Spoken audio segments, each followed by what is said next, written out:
Martin, it's great to have you here again. Thanks, buddy.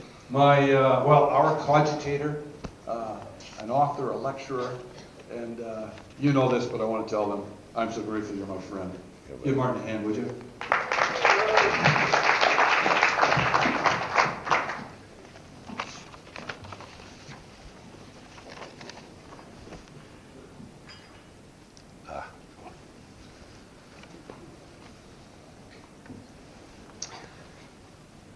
Today we're talking about how to expand capacity. I looked over my PowerPoint and went, I think this PowerPoint's more distracting than useful. So here's what I'm going to ask you to do today. It's this innovative new thing. It's called listen. Don't watch. Don't take notes. Sit, let it absorb. Expand capacity. I've been intrigued by this concept of capacity for a long time. Early days wanted to be a leader, and so there are all these books about high capacity leadership. And read them and thought, this is just for people who are primarily addicts to feed their addiction. And it becomes workaholic, addict, very much so. If you haven't figured this out, we have all sorts of 12-step programs for all sorts of addictions. However, the one that gets applauded is work addiction.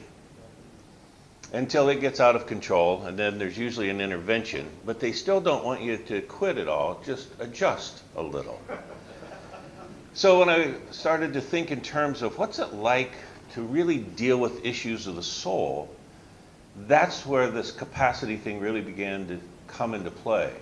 Especially in reading historically about the kinds of people God used. They were people who had a high capacity in their heart and soul. I thought, that's far more appealing in the kingdom. Be a person of high capacity heart and soul than high capacity leadership to get everything done at a level that impresses yourself and everyone else. But in order to do that, I think we also have to start with the issue of high capacity character. I don't know how many of you have ever seen the old book by John R. Rice. John R. Rice is this unique author. The independent Baptist chap, and the publisher's name was Sword of the Lord. Now, who doesn't want a book published by Sword of the Lord publishers? It's just, there's something to that. John R. Rice would have been one of the early fundamentalist writers. And he wrote this unique biography called The Power of Pentecost, subtitled Baptism of the Spirit. And he did a historic overview of people sort of known leaders from the Reformation up through to Billy Graham, and their descriptors of what it was like to be filled with the Spirit. Now, here's what I found interesting. John did not screen theology in any way. He reported that X number of people spoke in tongues, that some of them had what were classic Pentecostal experiences.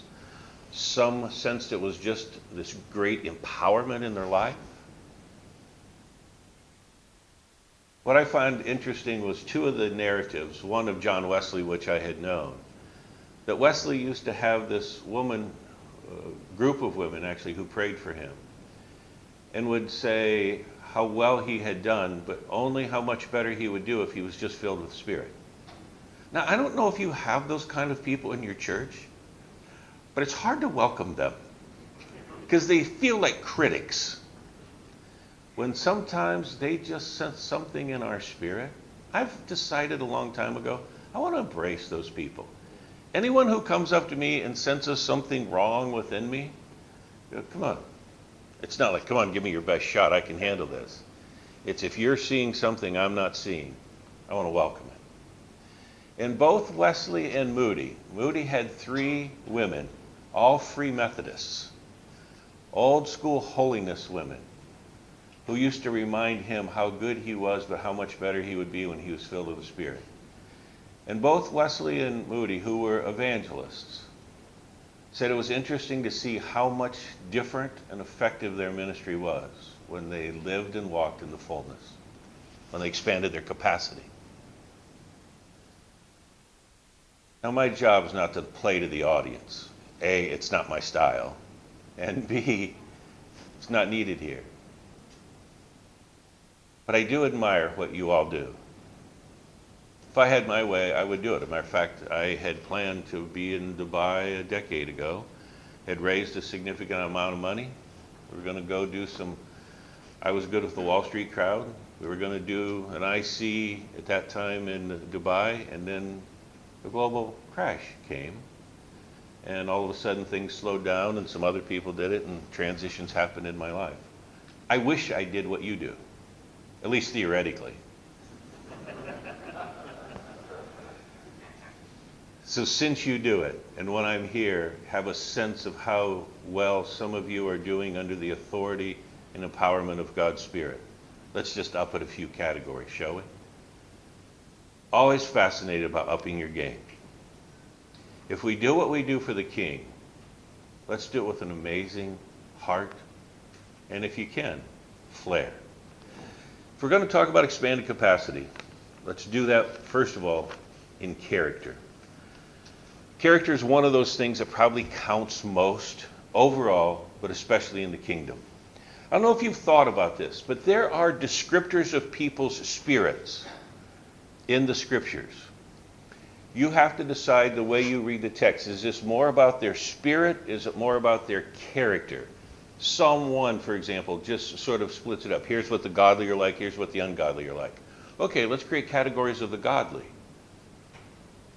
There's more than one category. What's that look like? Well, if you go to the end of the Pentateuch, which is always fun to have an audience who gets that. Some places you say, at the end of the Pentateuch, and people go, the what? For the rest of you, Deuteronomy chapter 34. Always have to know my audience. Deuteronomy chapter 34, you get descriptors of the key leaders of Israel. It's a key leadership transition, which some of you are doing, have to do, and will do.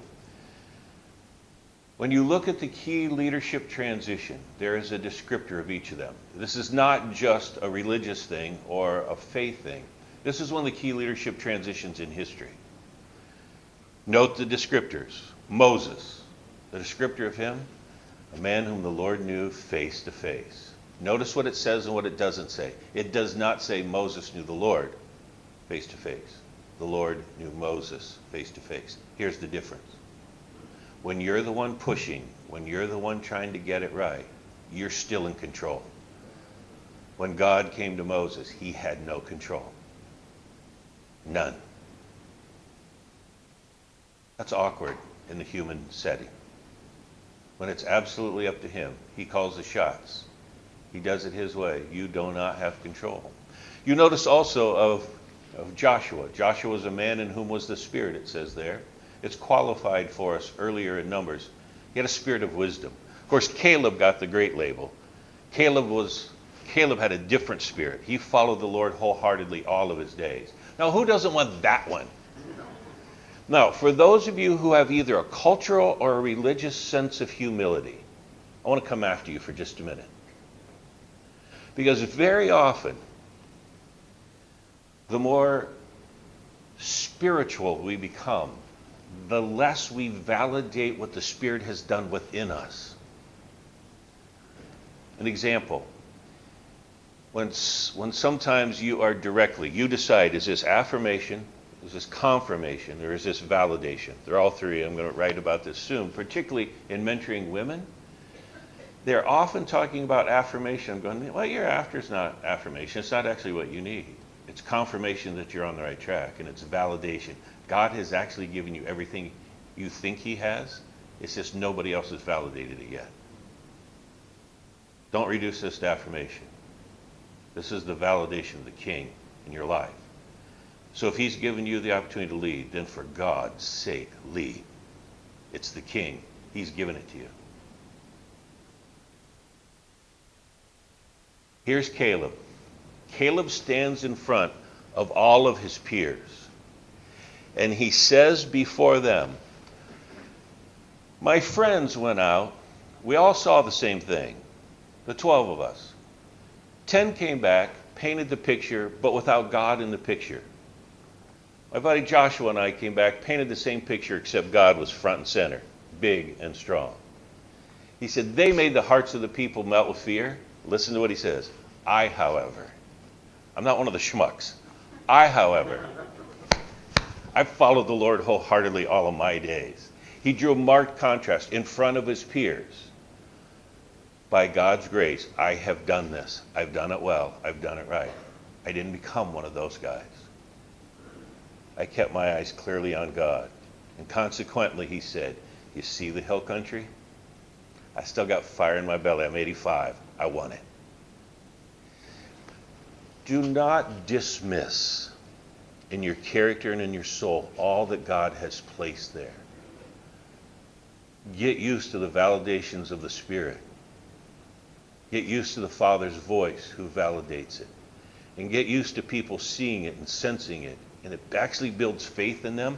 And when they say things, that they make it about you instead of going, I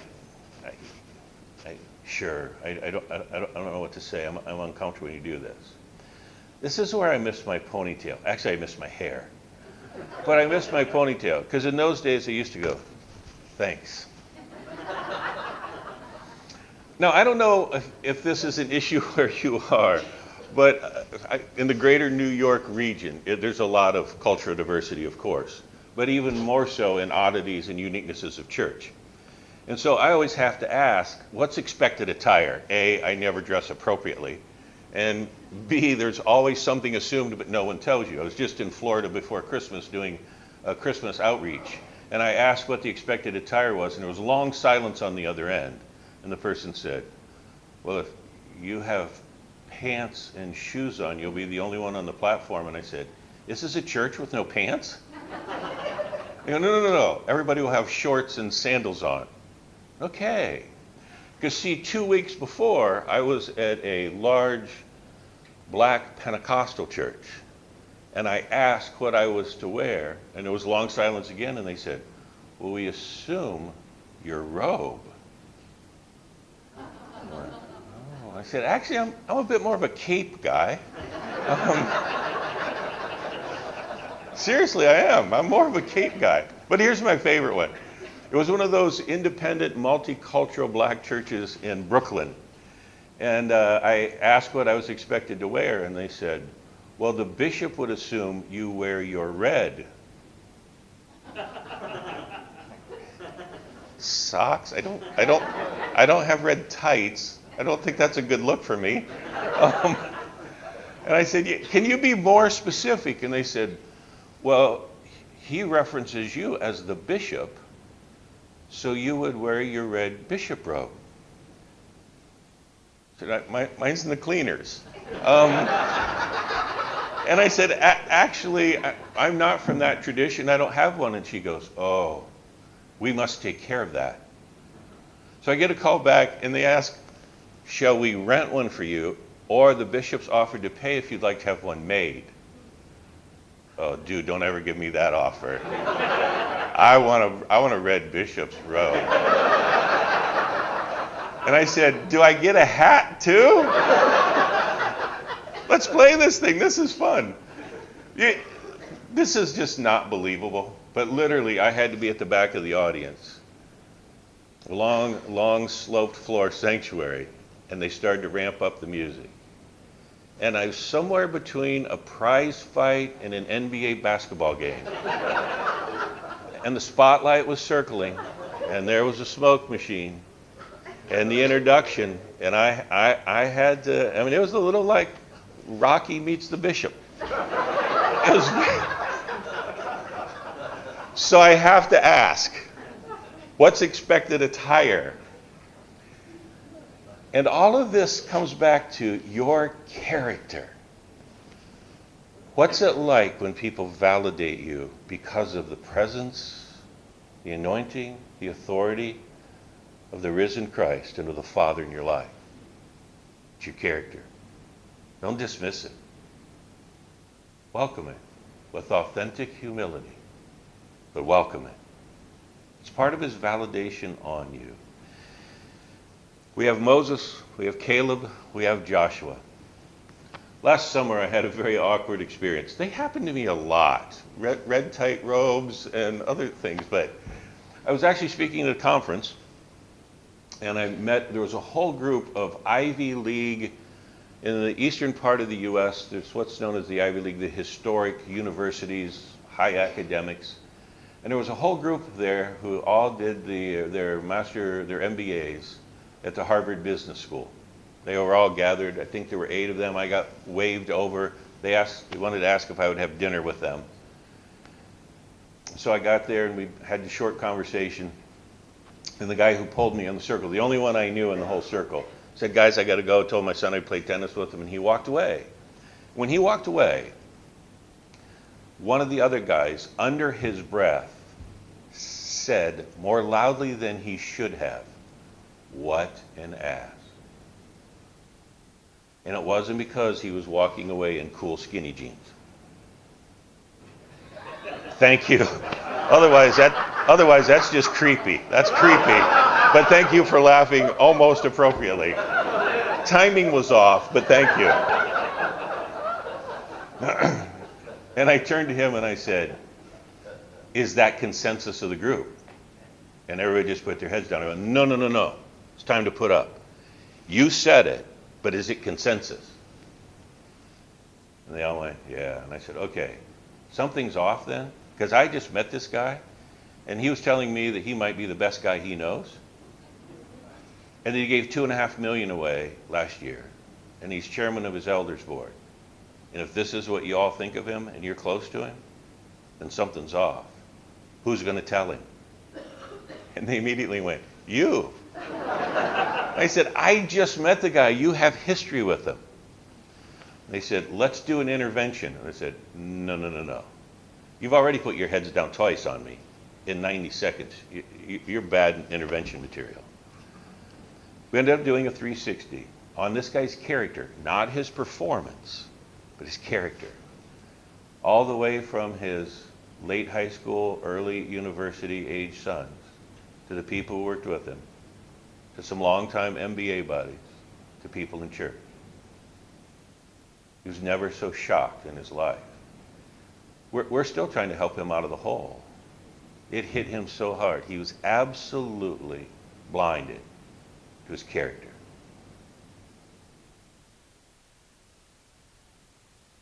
Now, most of you can just sit back and go, "Thank God that's not me." But there are 5 of you I have my eye on right now. And it's sort of like Peter going, is it I, Lord? It's one of those, if you have to ask, it's probably you.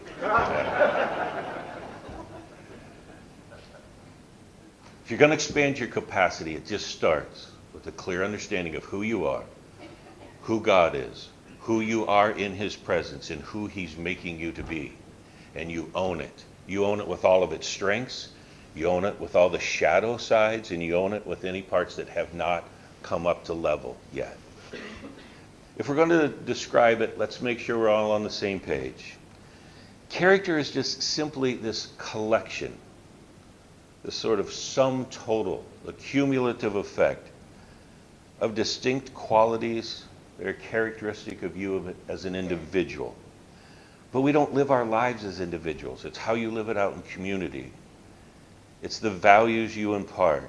Personality plays a role in it. Temperament plays a part in it.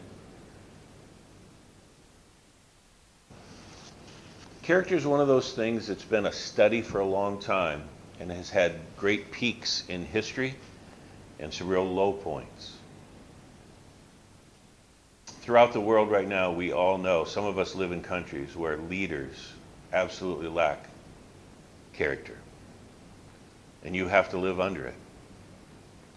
It seems to be an epidemic places. Books published in the U.S. in the last 20 years have talked about how it's affected politics, we know that. How it's affected the military, it's come out. How it affects education. That's just on one continent. Now spread that around the world, and you've got character issues. If we as the leaders are not addressing our own character and helping other people develop theirs to be conformed to the image of Christ, not simply in a spiritual or religious sense, but in all of our humanity, then somehow we're not doing our job. Here's the key. Let's bring it down to an absolute summary. If reputation is what people think you are, then character is what God knows you are. The key is that they match. So the people who know you best validate, yep, this is the best of you. And when you're not at your best, this is the worst of you. But thanks for addressing it. Technology has come slow to me. With the young Asian grad students who work in my office, they say, what is it about you older white people? Now, I don't get to say that about them as Asians, but they love to say that to me. And they go, it's like you didn't get the technology chip implanted. No, I didn't. It got skipped. But I'm good at raising money, so I can pay y'all. And you take care of it for me. So I always have to have the newest things. I just don't know how to work them. But not long ago, one of my guys said to me, Martin, I need you to talk to me. He says, I've been around you for 10 years. Do you ever lose it? Because you have been through moments that no one else in life ever wants. I've never seen you lose it. Do you do it privately? Do you have a punching bag? Do you have a secret knife collection? What do you have? I said 3 things. Figured out a long time ago, anger, rage may be my greatest strength. It's why I was an all-state football player. My father died, my brother had been killed in a car accident. I had lots of unresolved things in my life. I did not understand faith. The way to take it all out was on the football field. So you didn't just do your job well, you punished other people. You didn't just make a tackle, you drove them distance. How far, I wanted to measure how far did they fly in the air after you hit them. That's hard to translate into faith. So I had to figure out, although working with boards, it's a secret weapon. Too much laughter over here. By the way, in audiences like this, level of laughter, level of guilt often go together. Just so you know that. And I said to him, here's what I figured out. If I vent what's in here, someone else pays. And no one else should have to pay for my unresolved issues. He goes, yeah, that's great. How do you pull it off? And I said, have you ever heard of the Spirit's control? He said, the way young chaps like you have to deal with it with issues of temptation and pornography and control, etc. For people like me, it's how do you do it with the other shadow and dark sides of your life? It's called the Spirit's control. Love to walk you through it, buddy. Part of this technology chip not implanted happened a couple years before. I wanted to get, it was I think Mother's Day or Valentine's Day, I wanted to get Diana flowers. And so I was driving in and there was some ad on the radio about 1-800-FLOWERS. Here was the website, or here's an 800 number, and here's the code. Put in the code and it's like 50% off. I thought, I can do this. So I go online. I kept getting kicked off. It didn't work for me. So I thought, I'll just call the 800 number. Well, I called the 800 number, and they put me on hold, but it was sort of a soft porn thing. I thought, this is ridiculous. Somehow they've gotten this thing through that well-intentioned guys who are calling to get flowers for the person they love most is somehow gotten cut in by this light porn thing. Then all of a sudden it wasn't light, and I just hung up. So I called my daughter and said, can you help me order flowers? And I told her the story. My daughter laughed and she goes, well, 2 things we know about you, Dad. 1, your technology is worse than you can even describe. And number 2, that's so not your style, it's believable. So the young woman who was managing my office came in, I told her the same story and she laughed and she goes, well, 1 thing we know about you, you wouldn't have called that one. Your story's believable. I thought, this is interesting to me. The 2 young women in my life who were closest with me gave me credit just like that.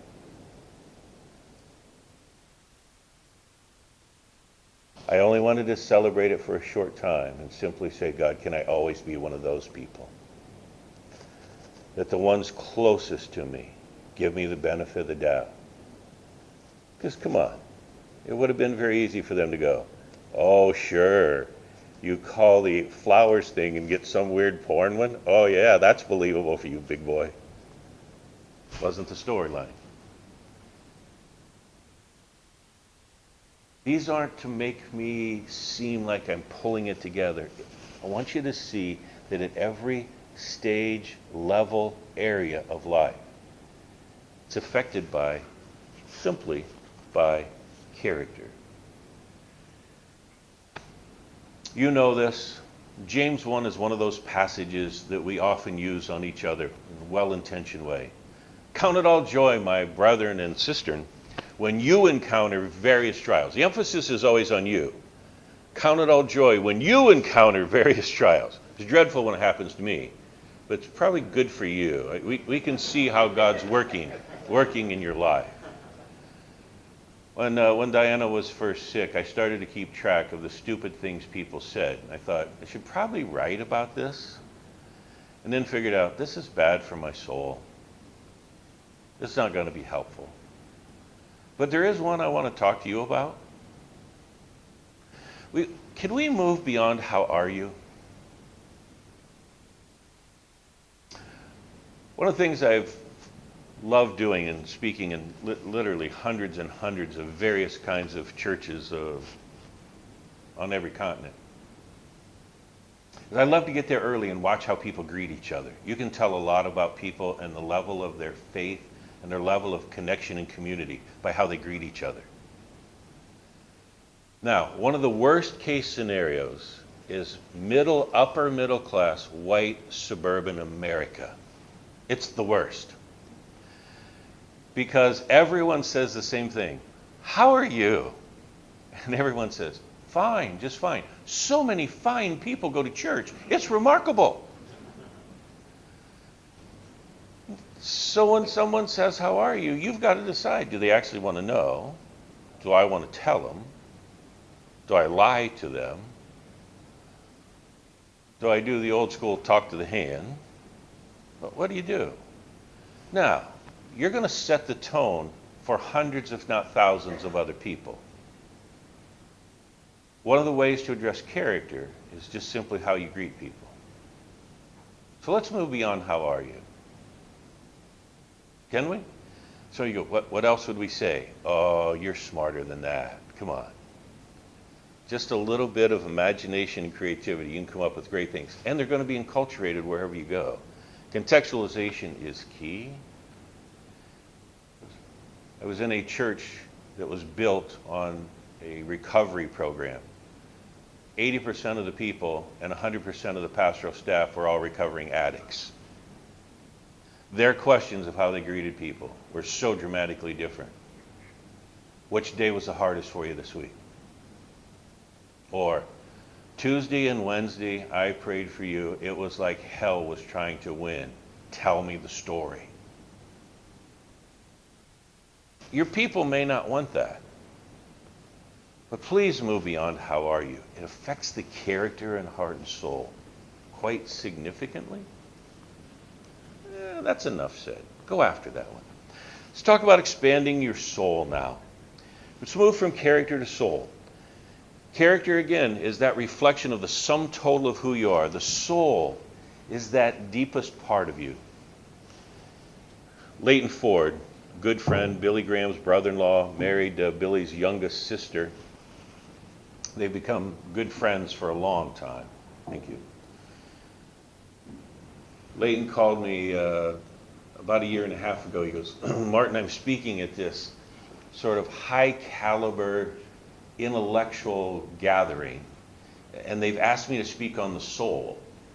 And he said, I don't have a good definition yet. And I said, when do you talk? And he goes, in 15 minutes. I said, Leighton, you're 23 and a half years older than me, so I'm not going to be tough on you. But if you were 20 years younger than me, I would say, absolutely not. You're asking too late, and I'd hang up on you. You're not trying to get the essence of your message 15 minutes before you go on to an impressive audience.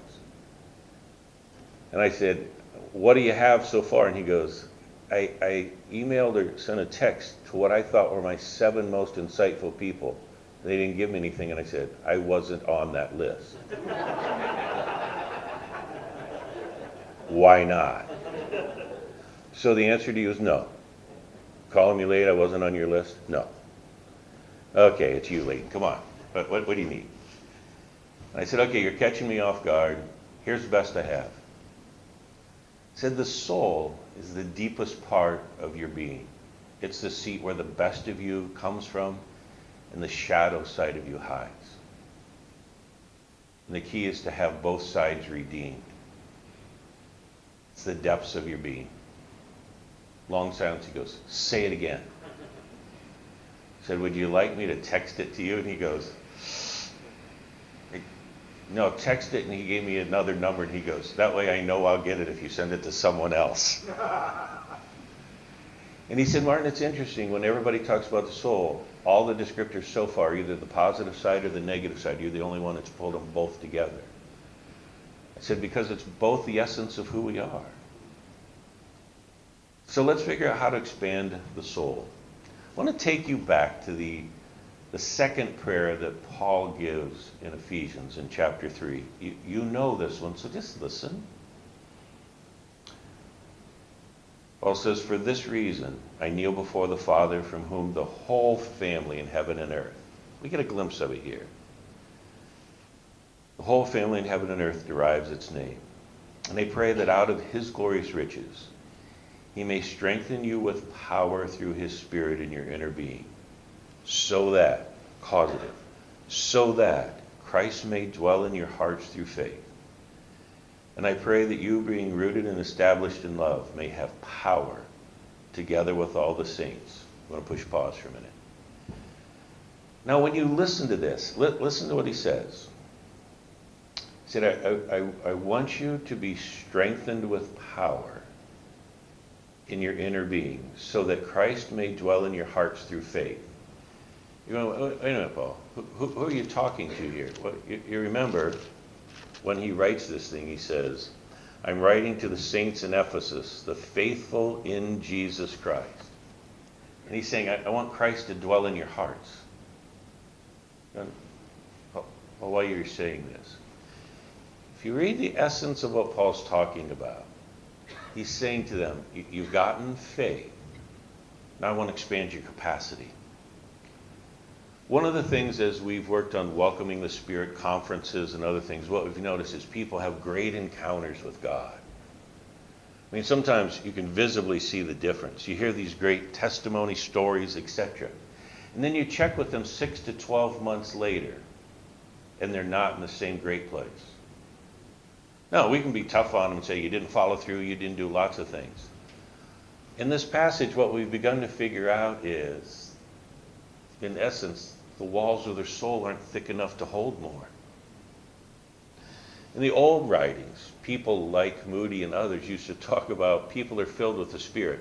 Moody was always insightful in a very low-level kind of way. He goes, absolutely, people should be filled with Spirit, but they also leak. And okay, I don't want to preach that one. But in essence, he says, we don't stay filled. There's things drain it away. And what we're discovering is that for a lot of people, just the capacity's not there. God pours deeply into you, but there's not a capacity to hold more. And so this is to figure out, how do you thicken the walls of your soul so you can actually expand your capacity to hold more of what he wants to pour into you. Come on, you've been with those people that are so filled with God, you just go, God, what? I want to be one of those. Or sometimes we ask, why am I not one of those? You ever been there? Yeah. Very simply, it's capacity. It's capacity. 2 aspects I want to give you and then move on. One is simply thickening the walls of your soul. And then my partner, guy that I mentored starting in 1990, a grad student, is now publishing some of the best stuff in the field, a friend named Rob Reamer. Rob starts off by saying in his book on soul care, he said, look at your life like a suitcase. He said, there's so much stuff in the suitcase that if it doesn't get unpacked, there's just not capacity for more of the stuff you want to take. He said, look at it as your life. There's so much stuff there. Leftover resentments, bitterness. Things we've already talked about of busyness and excuses, etc. He goes, if that is still filling the suitcase, still filling the soul, still filling the thought processes that run in your head, there's just not enough for God to do what he wants to do and create capacity. So let's create capacity. In the old school writings on the filling of the Spirit, the question was always, when you're filled with the Spirit, do you get more of the Spirit or does the Spirit get more of you? Endless books written on this. You want to know the actual truth? The answer is yes. Both happen. It's not that I'm not theologically sophisticated enough to address it. That's not a distinction to make. When the capacity's there, he gets more of you. And oh, do you get more of him. Now that's what you call an amazing combo. You get both. So, what do you do with this? Well, you unload all the stuff that's in the suitcase. And you go, easy to say. But if you don't, it's just limited capacity. It's just one of the rules of life that you have to address. It's limited capacity.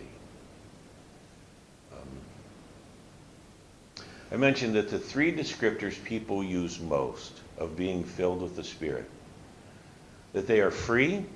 Now, let's paint some pictures. Freedom's not one of those words you can just say. You've got to have descriptors of it. One of the unique things of preaching in an IC is you've got this diverse audience. And so to give one-dimensional descriptions don't work for your entire audience because your people are so diverse. One of the first few IC churches I preached in, they reported to me that there would be people there from 43 nations and something like 45 different spiritual or religious backgrounds. And okay, figured out that's pretty normal in a lot of your churches. Thought, you can't give a one-dimensional message. So we've got to paint pictures that help people see and sense and hear and feel this. So in your life, paint a picture by the end of today. What does freedom look like in your context?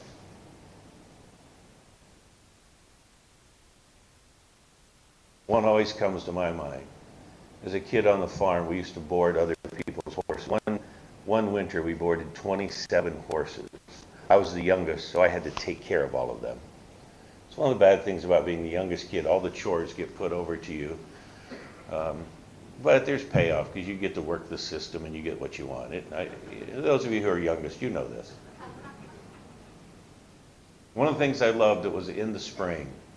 We lived in the northern parts of the climate. So you couldn't let them out in the winter and too much. And just in the spring, you'd let them out for exercise. And it was hilarious to turn horses out who'd not been out in months. And they would take off on a dead run. And no matter how old the horse was, they ran like they were a young foal. And they would jump and kick. They had so much fun. It's like I've been cooped up all winter. I'm free. There are so many pictures of freedom. Find those that work for you. So when the Spirit says, I want to make you free, have a clear picture of what that looks like. Second one is, of course, full. People always describe when they're filled with the Spirit, they have a sense of being full. I'll give you a classic from my world. It's American Thanksgiving. It is the biggest travel season of the year. More families get together than any other time. It's a 4-day national holiday. Weather's usually better than it is at trying to travel at Christmas, and so people get together. And as they get together, there's all sorts of food. Inevitably, there is somebody, usually male, who in the middle of eating far too much stops, leans back, unfortunately unbuckles and unfastens his top button of his pants, unfortunately, and says something like, I'm so full, I can't eat another bite. And then someone says, Save room for dessert. And there's a smile comes every time. Go, I'm not that full. When's the last time you're so connected to the Spirit of God that you actually looked up and said, no more, God. I'm so full, I can't handle more of you. I'd love to meet you at the end of today. Like, I really want to meet somebody who has actually said to God, it's too much, buddy. I can't handle more.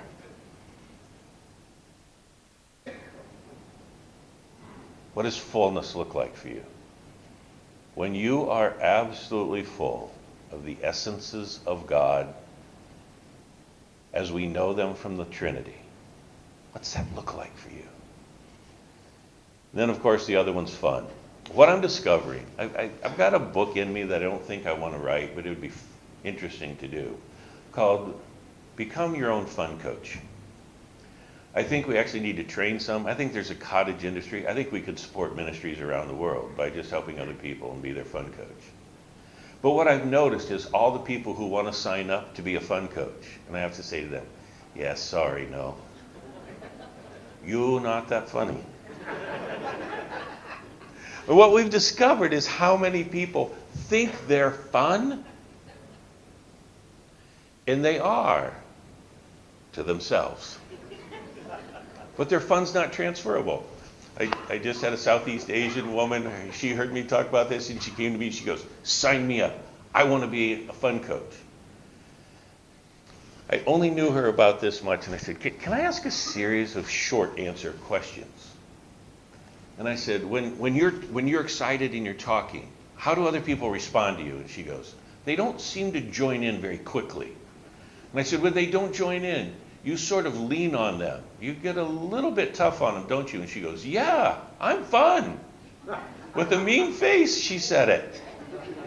I asked all 5 of my questions, and she looked at me and she goes, my fun's not transferable, is it? And I said, not at all. You're only fun with yourself. You're fun in your own mind. There's kind of fun that's transferable and kind that's not. So please don't appeal to me. I'm a fun person. Yes, you are. No, it's true for you. And this is the point. Describe what fun filled with all of God looks like in your life. And then, because you want to bring other people on the journey, just ask the question, what might this look like as I pass it on and help other people experience the fullness of God? The last part of this passage in chapter 3 of Ephesians, you know this one. He said, I pray that you, being rooted and established in love, may have power together with all the saints to grasp how wide, long, high, and deep is the love of Christ, and to know this love that surpasses all knowledge, and you may be filled with all the measure of the fullness of God. When I read this, sometimes I think, Paul kind of runs out of words, and he goes, I want you to be filled with all of God. Now that's a great descriptor. I want you to be filled with all of God. One of the things I have asked God for in my own spirit was that if I could become somewhere along the line of a man of depth. Kind of been a quest of faith. And after Diana was gone, I was down in some very nice friends offered a place on the water on the Gulf side of Florida, the Gulf of Mexico. And I would just sit there hour after hour and sort of look out in the water and listen and say, God, what comes? Now, you don't expect to lose a lifelong partner in your 50s. I said, been together since you're 17, like my whole life we're together. Came to faith on the same day. Got to have this odd life before she was sick. We'd been on every continent at least twice. Got to have this unique life. And now it's done. What now? I remember looking out on the horizon. There was an oil rig out there. And as I was asking God about what does greater depth look like, it was just so clear. stare at the oil rig. And I don't have very many political statements, but I'm not sure I like oil rigs out there drilling. There might be better places to do it. As I sat there and watched the oil rig, I thought, I think this is the picture of my future. In order to drill for oil, you've got to have a broad base so that the drill can go high in the air, so it can go as deep as it needs to go to access the riches that are down underground. And it was as if the Spirit of God made it so clear. You're not going to get there with the depth the way you used to always think about it. You've got to broaden your base. Your character has to expand. Martin, you've got to become the oil rig. You've got to have a much broader base so you can drill deeper.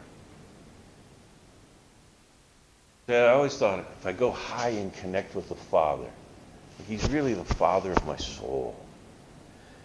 And I go deep in listening and prayer and understanding, kind of as good as it gets for somebody like me.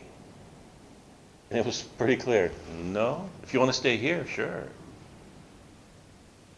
But there's stuff deeper with God you've not accessed and can't yet. You've got to build a broader character base for your soul.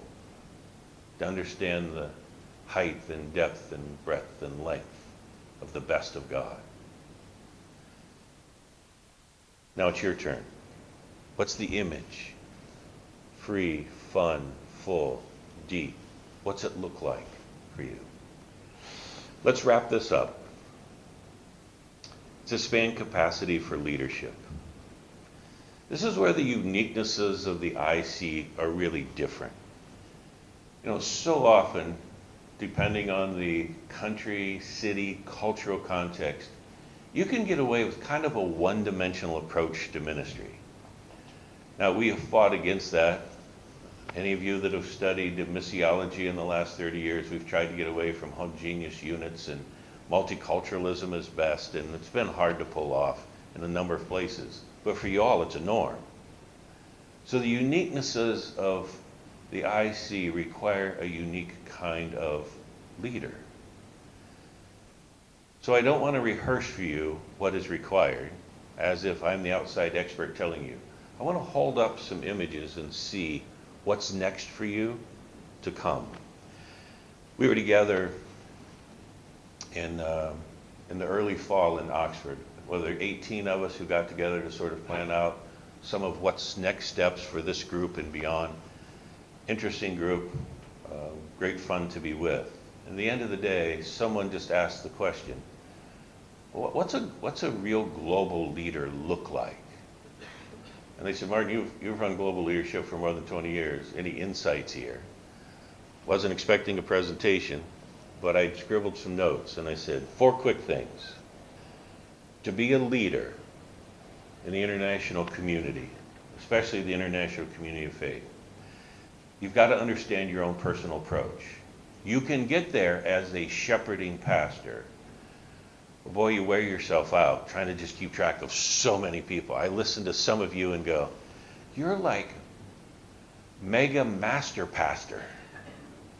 How do you keep track of all these people, all these names, all these languages?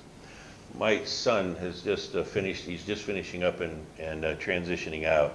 He's had a unique sort of next generation 2.0 ministry in Hollywood. So when people say, where do your kids live? And I said, well, Bola, Bro, and Christy live in Beverly Hills. People go, ooh. And I said, he's a grad student. It's not the best part of Beverly Hills. Not that there's dreadful parts of Beverly Hills, but he said one of the things that was challenging to work with the Hollywood crowd is when they came to church, they usually didn't use their real name because they didn't want anybody to know they're there for press reasons. And so many of them also didn't use their real names professionally. And then often they used a different name, last name for the children. He said for a high percentage of the families with children that he had to work with, he had to learn 3 different names for the same family. And he goes, Dad, you know how hard it is to keep track of people's names, especially when new people are coming and going all the time. He goes, imagine learning 3 names for every group of people. So don't want to imagine that. So the first one is just your own personal approach. Probably one of the best descriptors of an IC leader would be what's typically in the literature called the initiator developer. You've got to initiate things, and because people are coming all the time, you've got to develop the people. And sometimes you've got to develop them quickly, as you know. It's one of the hardest things. People transition all the time. You've got to make the best of every moment to develop them while you have them. So just the personal approach is, what's the best of me used in this context? How do I initiate at levels that I didn't have to before? And how do I develop the people who come our way? The second one is character. Where you live, what it takes to live there, everything else. It brings out the best in some of you and brings out the worst in some of you. You know that. And when we listen to y'all, it's quite clear. I think character counts as much or more in the IC than any other place I find in the world. Which is why yesterday when we first started, we talked about the power of relationships and having people who you know and trust and talk to. And if they don't live where you live, then you count on people here. You build a team. One of the things I talked to my kids about, I said, I have these great resource people. The problem is they don't live near me. The fortunate thing is they travel enough we can be together a lot. I said, it's sort of like us. There's 4 children, live West Coast, Texas, and 3 hours away. We don't live near each other. So we have to be very intentional when we get together, what it's like. And make the best of it and go after the most appropriate stuff and not waste time on things that aren't necessary. Character. Number 3, contextual. I've been to ICs that are fascinating to me. In essence, it's a franchise. You have taken something you've known and you've put it where you are. There's a friend of mine who's transitioned out of an IC in the last few years. And I said to him, this is the most interesting thing I've ever seen. You took what was effective as a pastor in Indiana and you thought you could replicate this in Asia. And you were moderately successful at one level. And he goes, oh, I knew the levels where it wasn't. And I said, but what I'm finding interesting is you didn't adjust to them. You made them adjust to you. And he goes, I didn't know how to adjust. That's why we cut it short. Now, the thing was growing well. It was doing well by all external things. He just knew it had great limitations. And so, come on, the IC in Paris and the IC in Bangkok absolutely have to look different. You know that.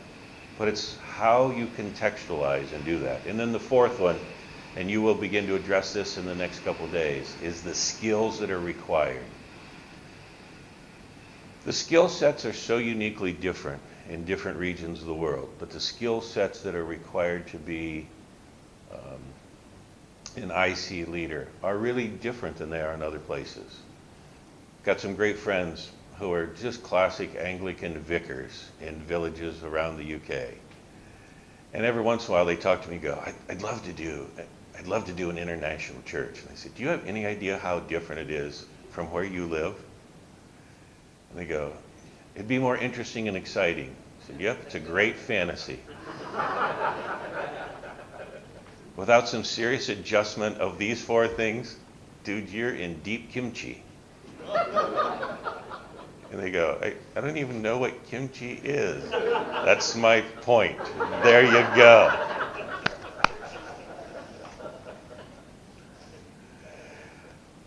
Also, when we talk about leaders, just go back to a few things from yesterday.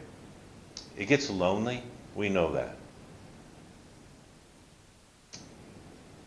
People do go continuously. We know that. So we invest in them while we have them and then figure out where does our support come from, our personal support, our other strength. Where does it come from? In the early afternoon session yesterday, I talked about, I'm regularly asked by top-level leaders if I'll have a cigar night or a fire night or something like that. In essence, they're lonely. My most noted one was in one day I got calls from 7 states in the U.S. to see if I was having a fire. People flew in, people drove in 7 hours each way.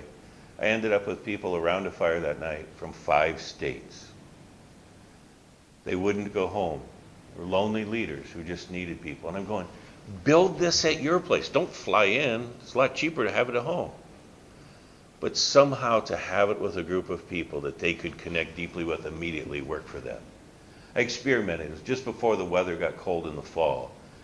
And I called an executive fire night. I invited 16, all men this time, 16 men who all were executives of some sort. None of them, I think 3 of them knew each other, the rest didn't know each other. Some barely knew me. And I called them and said, I'm having a fire on this night. Seems like you need something. Come, it'll be good for your soul. Every one of them showed up. I was shocked. One guy said, I postponed a trip. I wanted to be here. It was interesting to watch these guys connect. Again, didn't know each other. All but one had a doctorate of some sort, and the guy who didn't was high level in marketing for his industry. Made tons of money. Divorced, lonely, new to faith. And what I found interesting is I was watching the clock. I told him we'd be done at a set time. With 15 minutes to go, I said, guys, just want to make sure that everybody gets what they need tonight. Want to save the last 15 minutes if anybody wants prayed for, if anybody needs listened to. Conversations have been great. Anybody need anything? And one guy spoke up, and he was a Chinese chap with a PhD. And he said, I think I'm in trouble in my marriage. I was a little surprised that he volunteered first, very traditional Chinese, and he would say this. And I said, how do you know you're in trouble? And he goes, she told me I'm in trouble. Okay, no insight here. It was direct. I said, what was the context? And he said, we were driving down the street, and I noticed how uncomfortable she was, and I thought she was going to jump out at a stoplight. And he said, I turned to her and said, what's wrong? And she looked at me and she goes, don't love you anymore. I said, is that when you knew you were in trouble? He goes, no, it was later when she told me I was in trouble. Now here's what I found interesting. Nobody set out to fix him. It was just one of the guys said, I hit that same snag 2 years ago. She told me the same thing. She couldn't do this anymore. He said, we've got a new guy we've just met who's a marriage and family therapist. He happens to be Chinese. Want his number?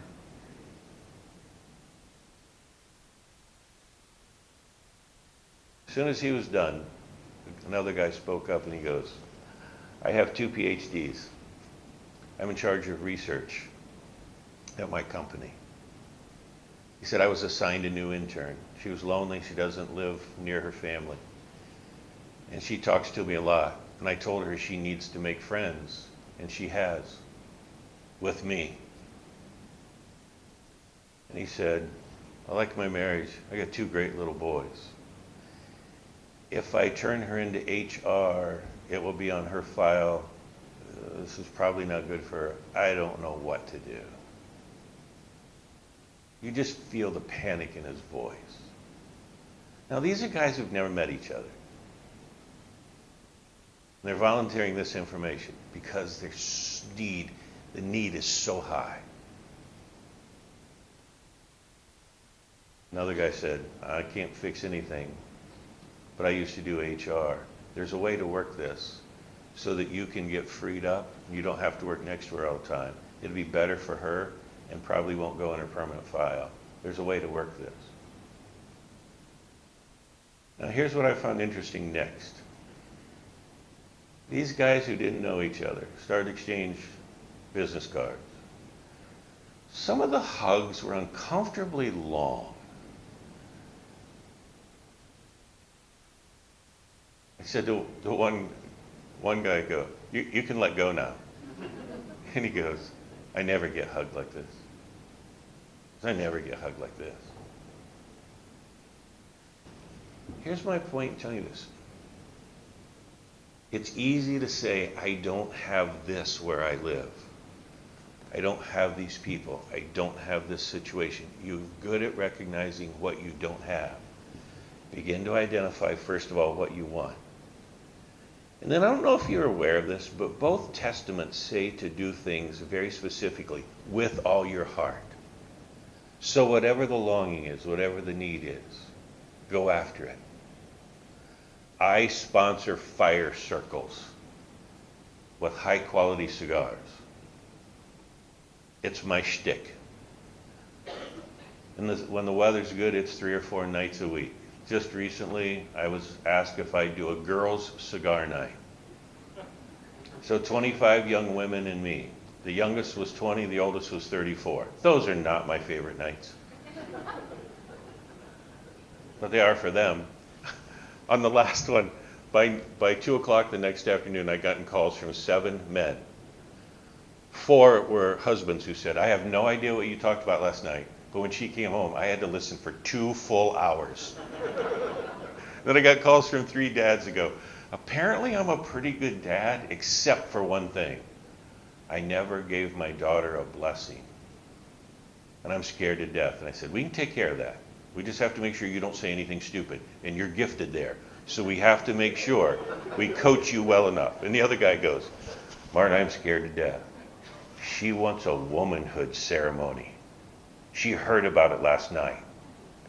I am panicked. And I said, dude, you should be. Like you cannot do a womanhood ceremony. So here's the deal. We'll get the women to take care of this. We'll schedule it in the next few weeks. All you have to do is show up, smile, touch appropriately, head, shoulder, elbow, something. Say you love her, and then shut up and don't say anything stupid, which is going to be a huge challenge for you. He goes, is that all it takes? And I said, we'll take care of the rest. He goes, oh, good. He goes, please don't have another cigar night with girls.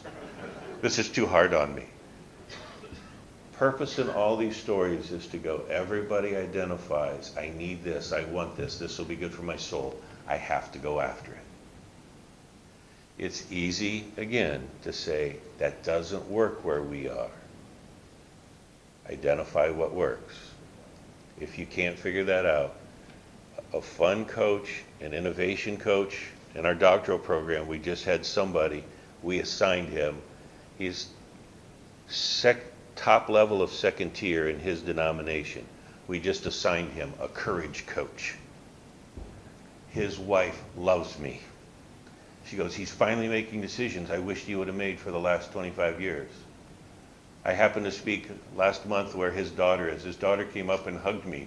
I had no idea who she was, and she goes, you are helping my dad become the man I always knew he could be. We have fun coaches. We have courage coaches. We have coaches for all sorts of things. Get out of the mindset, I can't have what I need where I live. It may not be exactly the same, but when your heart's famished for something, fill it, or it gets filled with something not healthy. Make sense? Let's wrap this up. In the literature, there is this 4-line phrase. It goes like this. You sow a thought, you reap an act. You sow an act, you reap a habit. You sow a habit, you reap a character. You sow a character, you reap a destiny. I'll repeat it. You sow a thought, you reap an act. You sow an act, you reap a habit. You sow a habit, you reap a character. You sow a character, you reap a destiny. The best of who you are and how God's going to use you begins in your head. It's in how you live out day by day. It forms your character and defines the best of God in your life and your destiny. I was with a group of hand-picked leaders just a couple of years ago. We were in the UK. I think we had people there from 14 countries, and there was less than 20 of us. I was asked to give a 15-minute talk. I thought, I'll nail it in 12 and be done. I actually put it around these 4 lines. Now, these are people, I think in the room there was something like 14 doctorates. A couple of them had more than one. I was told there were 75 or 80 books published by the group. It was a group that by those kind of credentials had done well. I gave these 4 lines, was getting ready to wrap up, and one of the guys said, "Does everyone have a destiny?" I said, "It depends on how you define destiny. Let's recreate it and move ahead with this." What I found fascinating was all of these talented people, well published, used dramatically, some of them you would know their names. All of a sudden they were back to older teenagers in university age. They were going, "Did I miss my destiny? Is there another destiny for me? How do I know my destiny?" I said, You've missed the point. The point is, by the thoughts you think, by the way you live your daily life, by the way you develop, purify, perfect your character, it will become your destiny. You missed the point. You're not missing something unless you're not taking care of the first 3. What was supposed to be a 15-minute talk finally ended 2 hours and 20 minutes later, and I wasn't doing the talking.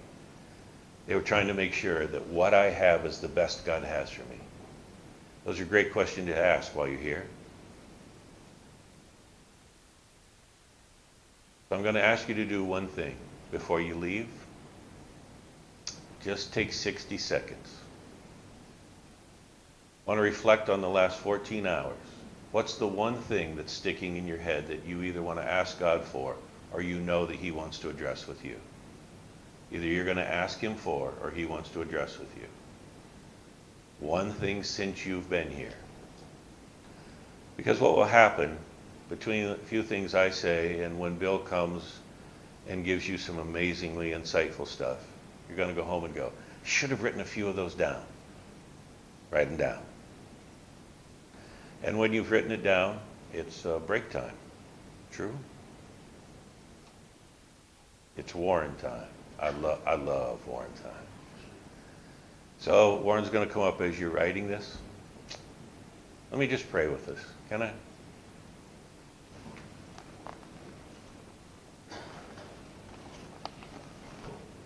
God, your divine design, we don't have to tell you this, but it's really impressive.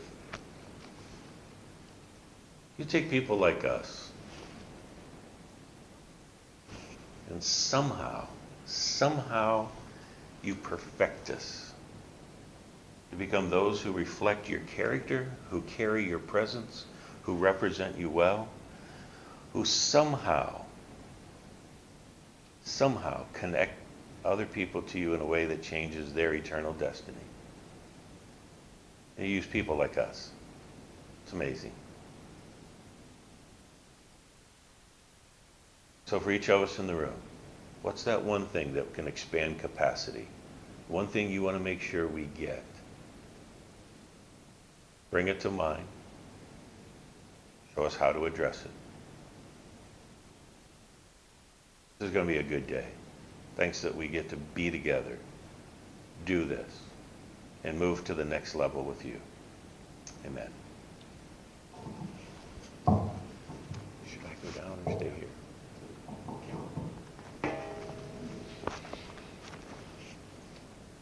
So you've got your one thing written down. Let me just give you a reminder that Ken invited us last night not to leave here unprayed for. We spent some time early in our worship. Craig and I had a beautiful prayer time together. I hope you do as well. There are a number of ways that you can offer that one thing written down to the Lord. One of them is with the person you prayed with this morning. You may need some time alone in your room. We are heading through a curriculum with presenters moving towards Thursday, where we will collectively have an opportunity to say to God, to say to each other, here's that one thing. The reason I'm continuing in this moment is, this is what it's about. The heart stuff. I mean, come on. Who is sitting here and doesn't want more capacity? Who is among us and doesn't want our character to grow?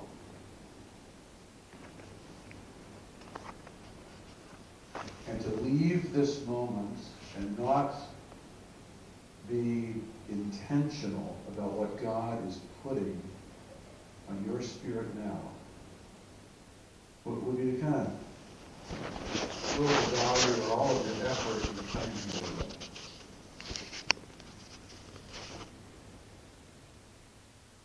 So if you would, just let me pray with you as well as Martin, as a fellow IC leader. And then we're just going to move to a little bit of a vision thing in a moment. So let's just pray again, okay? I just want to bask for a moment in this moment.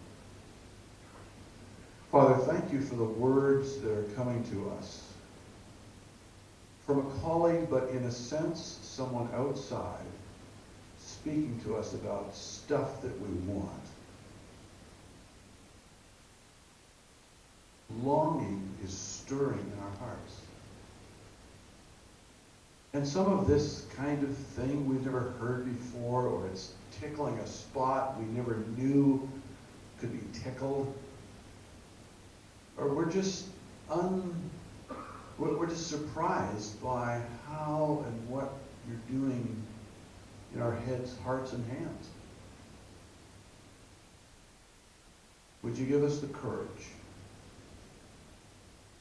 to perhaps pray with that partner we prayed with this morning, a friend, someone that we know,